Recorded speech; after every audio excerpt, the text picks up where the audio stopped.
Tetapi selalu saja dalam implementasinya sering terjadi penyimpangan. Ketua MPR RI Bambang Susatyo mengusulkan agar MPR kembali menjadi lembaga tertinggi negara. Ini diungkapkan dalam sidang tahunan MPR 2023 pada Rabu lalu. Meski menuai pro dan kontra, namun MPR RI periode 2014-2019 merekomendasikan untuk melakukan amandemen terbatas pada Undang-Undang Dasar 1945. Sebagai sebuah negara, Indonesia pastinya memiliki acuan dasar mengenai peraturan negara dan sebagai sebuah landasan hukum yang mengatur setiap aktivitas warga negaranya. Agar setiap warga negara mematuhi hukum yang berlaku, maka dibentuklah sebuah undang-undang dasar yang dibuat pertama kali pada tahun 1945. Undang-Undang Dasar Negara Republik Indonesia tahun 1945 atau yang disingkat UUD 1945, kadang-kadang juga disingkat UUD 45, UUD RI 45, atau UUD NRI 1945 adalah konstitusi dan sumber hukum tertinggi yang berlaku di Republik Indonesia. UUD 1945 merupakan perwujudan ideologi negara Indonesia, yaitu Pancasila yang sangat jelas dinyatakan dalam pembukaan UUD 1945. UUD 1945 merupakan kekuasaan hukum tertinggi dalam sistem ketatanegaraan Indonesia.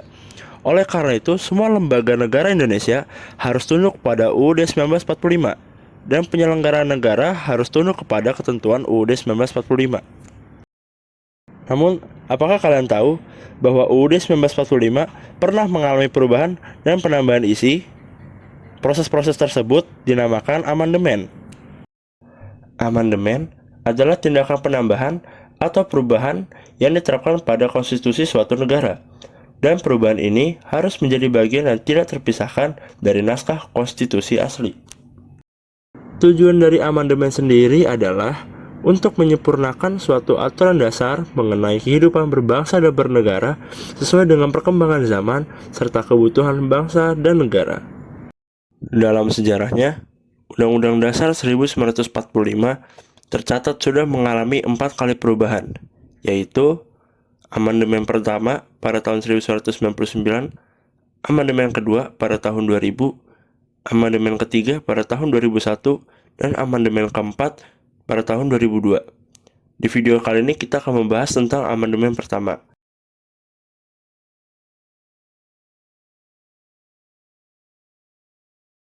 Undang-Undang Dasar 1945 pertama kali mengalami amandemen pada sidang umum MPR pada tanggal 14 sampai 21 Oktober 1999.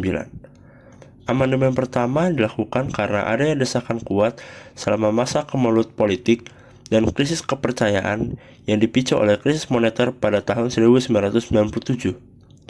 Meledaknya keinginan masyarakat mewujudkan struktur dan sistem bernegara yang lebih handal. Amandemen pertama adalah respons terhadap perubahan dinamis dalam tatanan politik dan sosial Indonesia pasca Orde Baru dan menandai transisi menuju demokrasi yang lebih terbuka dan inklusif setelah era kekuasaan otoriter. Hal-hal pokok yang melatar belakangi amandemen pertama adalah: pertama, sistem konstitusi yang masih bersifat saraf eksekutif atau executive heavy.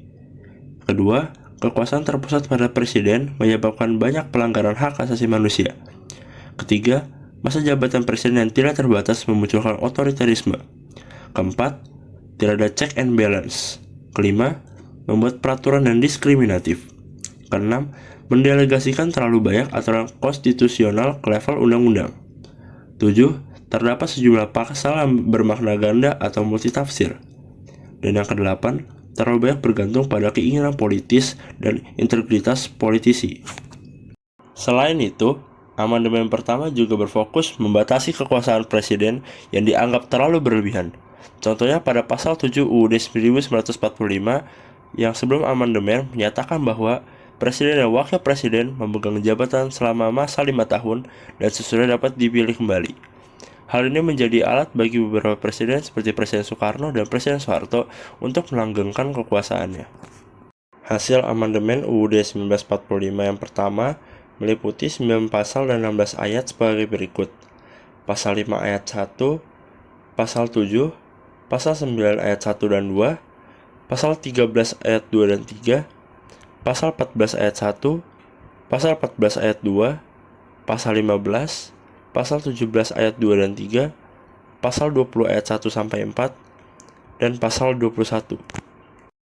Secara garis besar, hasil amandemen pertama Undang-Undang Dasar 1945 adalah membatasi kekuasaan presiden yang pada saat itu dianggap berlebihan dan mengatur agar presiden dapat melaksanakan tugasnya dengan memperhatikan pertimbangan lembaga negara lainnya.